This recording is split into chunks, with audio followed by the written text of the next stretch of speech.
Colorado Beer Trail has just landed at Chocolate Central at the Great American Beer Festival. We're talking with Sarah Amarise, and you are from? Peace, Love, and Chocolate in Boulder, Colorado.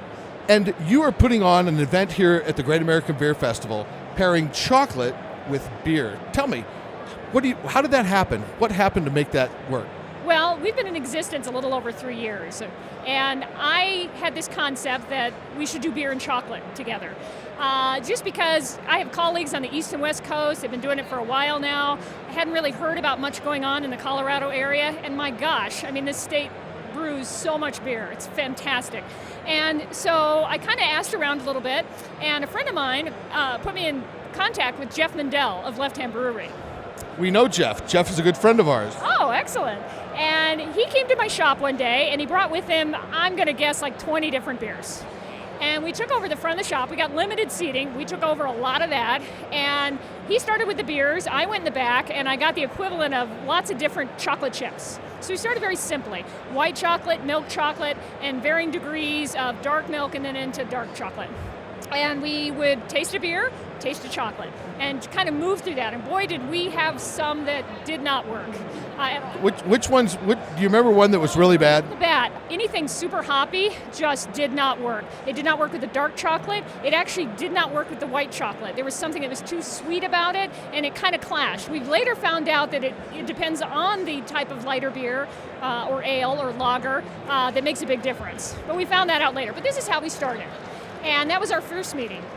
And then as we moved on, it became really important for me to do fully plated desserts. And what that means, not just chocolate, not just a hunk or a bar broken off, that's one particular experience, but maybe a dessert that includes also a sauce, maybe the light texture of a mousse, the crunch of a pie crust or something like that, just to add many different textures to the experience.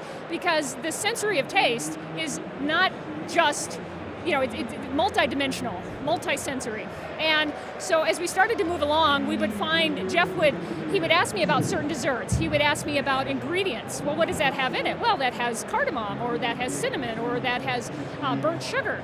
And so he would go back, oh my gosh, I have the perfect beer for that. And then we would find it was a match made in heaven.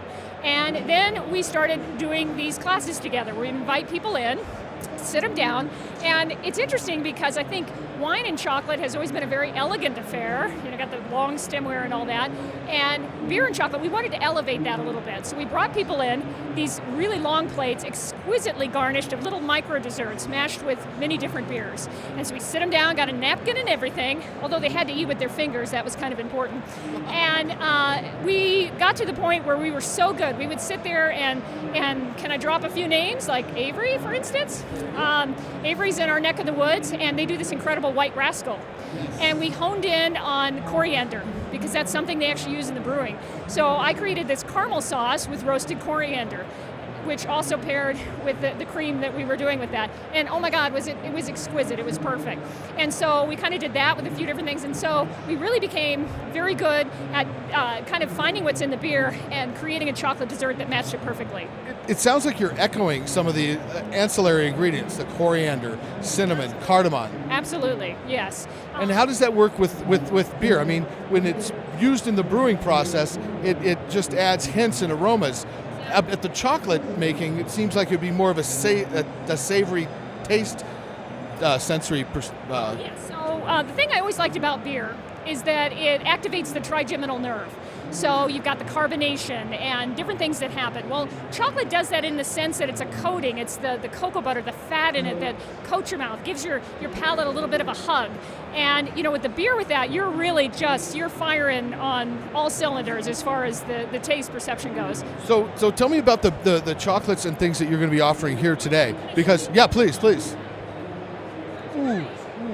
We're doing a special pairing, 3 beers with 3 chocolate desserts. Okay. And which 3 beers? Well, the first one we're doing Dry Docks Hefeweizen, okay? And this is a chocolate salted caramel pumpkin cream pie. Okay, and notice it's got the dark chocolate crust. It's lined with chocolate, the cream mousse on the inside, salted caramel, whipped cream, and then of course a drizzle of caramel on that. And that pairs perfectly with the Hefeweizen. Remember, I was telling you in the beginning, it was kind of hard with those lighter beers. Porters, stouts, no-brainers. They match with chocolate. So it was a little bit more challenging with that.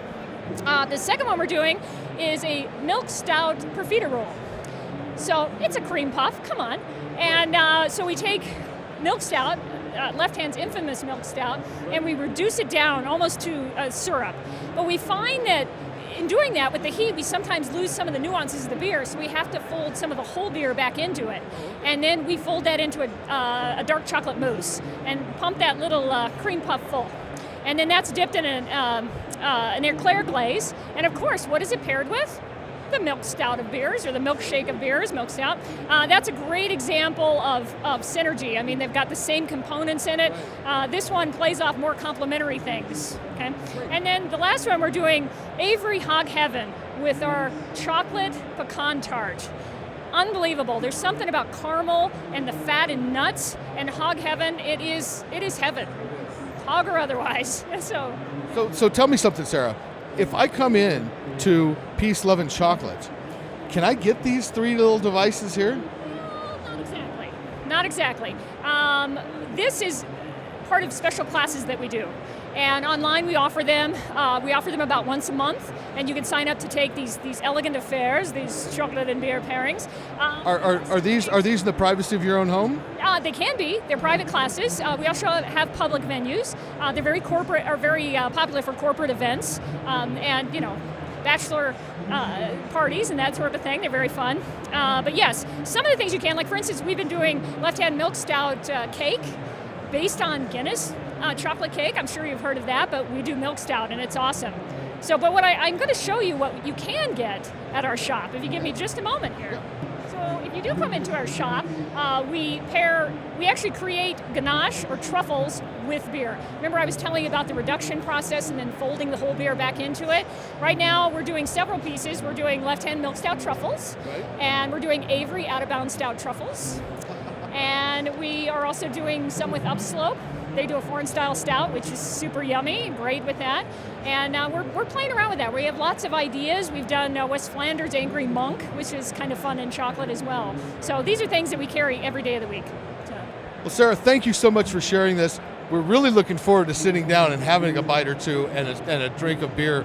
And this is a brilliant idea. Thank you so much. My pleasure, Tim.